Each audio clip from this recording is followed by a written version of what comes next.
నమస్తే, welcome to yo-yo TV.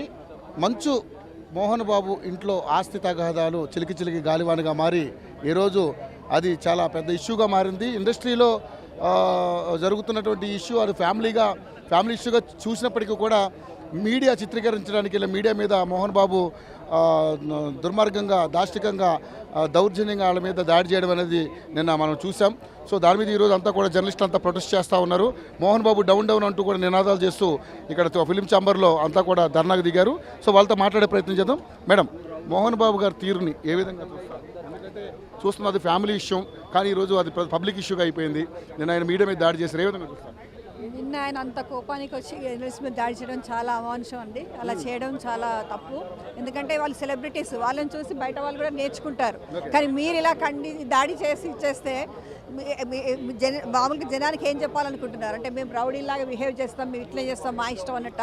జర్నలిస్టులని ఎందుకు అంటే వాళ్ళు చేసి కవరేజ్ వచ్చినప్పుడు నీకు ఇష్టం లేకపోతే మాట్లాడాల్సింది కాదు, నువ్వు వెళ్ళమని చెప్పాల్సింది. కానీ అలా దాడి చేయడం అయితే చాలా ఇదండి. పాపం ఆయన చాలా దెబ్బలు బాగా తాకింది, హాస్పిటల్లో ఉన్నారు రంజిత్.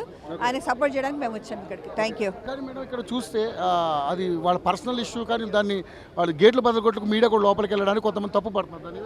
గేట్లు బదులు కొట్టయితే వెళ్ళలేదండి. అక్కడ నుంచి ఫోన్ వచ్చి రమ్మని చెప్తేనే వీళ్ళు వెళ్ళారండి. లేకపోతే వీళ్ళు అంటే అంత బాధ్యతమైన జర్నలిస్ట్ లెవెల్ ఇక్కడ వెళ్ళింది ఏదో చిన్న ఇది కూడా కాదు. వాళ్ళకి ఏంటంటే సరైన ఖచ్చితమైన సమాచారం ఉంది కాబట్టి కవర్ చేయడానికి వెళ్ళారు వాళ్ళు. దానిలో మీకు నచ్చకపోతే మీరు మాట్లాడకండి, అంతేగాని మీరు వచ్చి కొట్టడం అనేది అది చాలా తప్పండి. ఎందుకంటే అది ఒక ఏజ్ చిన్న పిల్లోడు కాదు, ఆయన తెలిసినవాడు అలా చేయడం చాలా తప్పండి. కానీ అతను చాలా ఉద్వేగంగా లాగి కొట్టడాన్ని ఏ విధంగా చూస్తారు? అదే చెప్పాం కదండి, అలా చేయడం అనేది తప్పు. అలా చేయకూడదు కూడా. ఒక మీడియానే కాదు, ఎవరి మీద మీకుంటే కోపం ఉంటే ఆ నిమిషం మాట్లాడకండి, కంట్రోల్ చేసుకోండి. అంతేగాని అందరి మీద నీ కోపము నీ చిరాకంతా అందరి మీద చూపిస్తే ఎవరు పడరు కదండి ఇక్కడ. హాస్పిటల్లో ఉన్నారు, అంటే దీనివల్ల ఏమన్నా జరుగుతుందేమో ముందు జాగ్రత్తగా పోయి హాస్పిటల్ ఉన్నట్టు అనిపిస్తుంది. మేబీ ఆయనకి హెల్త్ కండిషన్స్ ఉంటే ఉండొచ్చు, కానీ కావాలని ఉండడని అయితే అందరు అంటున్నారండి. మేమైతే ఊరుకోమండి. ఆయన పైన యాక్షన్ తీసుకునేంత వరకు ఎవరు జర్నలిస్ట్ ఎవరు చూస్తూ ఊరుకోలేరండి. Okay, thank you so much. Media అంతా కూడా ప్రొటెస్ట్ కార్యక్రమాన్ని చేపట్టింది. సో బేషరతుగా మోహన్ బాబు ఎవరినైతే జర్నలిస్ట్ మీద దాడి చేశారో వాళ్ళని క్షమాపణ చెప్పాలి, ఇలా చేయడం అనేది కరెక్ట్ కాదని చెప్పేసి అందరూ కూడా మాట్లాడడం జరుగుతూ ఉంది. సో ఇంకా చాలామంది ఉన్నారు, వాళ్ళతో మాట్లాడే ప్రయత్నం చేద్దాం.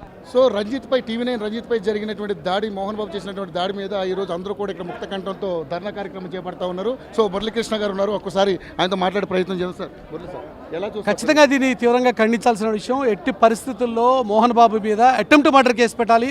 ఇంత విచ్చలవిడిగా చెలరేగిపోయి మీడియా అనే ఆలోచన లేకుండా, ఒక జర్నలిస్ట్ మిత్రుడు ఎదురుగా ఉన్నాడు అనేటువంటి ఫీలింగ్ లేకుండా, అయ్యప్ప స్వామి దీక్షలో ఉన్నటువంటి రంజిత్ మీద ఈ తరహాలో దాడి చేయడం, అంతకంటే ముందే మిగతా ఛానల్స్కి సంబంధించిన మీడియా మిత్రుల మీద కూడా దాడి చేయడం అనేది ఖచ్చితంగా ఖండించాల్సిన విషయం. దీని మీద మోహన్ బాబు మీద చర్యలు తీసుకోవాలి, మోహన్ బాబుని అరెస్ట్ చేయాలి. అలాగే మోహన్ బాబుతో పాటుగా అతనితో పాటు ఉన్నటువంటి ఆ టీం మొత్తం మీద కూడా అటెంప్ట్ మర్డర్ కేసులు పెట్టాలన్నది ప్రధానంగా జర్నలిస్ట్ సంఘాలు, జర్నలిస్ట్ మిత్రులు అందరూ చేస్తున్నటువంటి డిమాండ్. Thank you.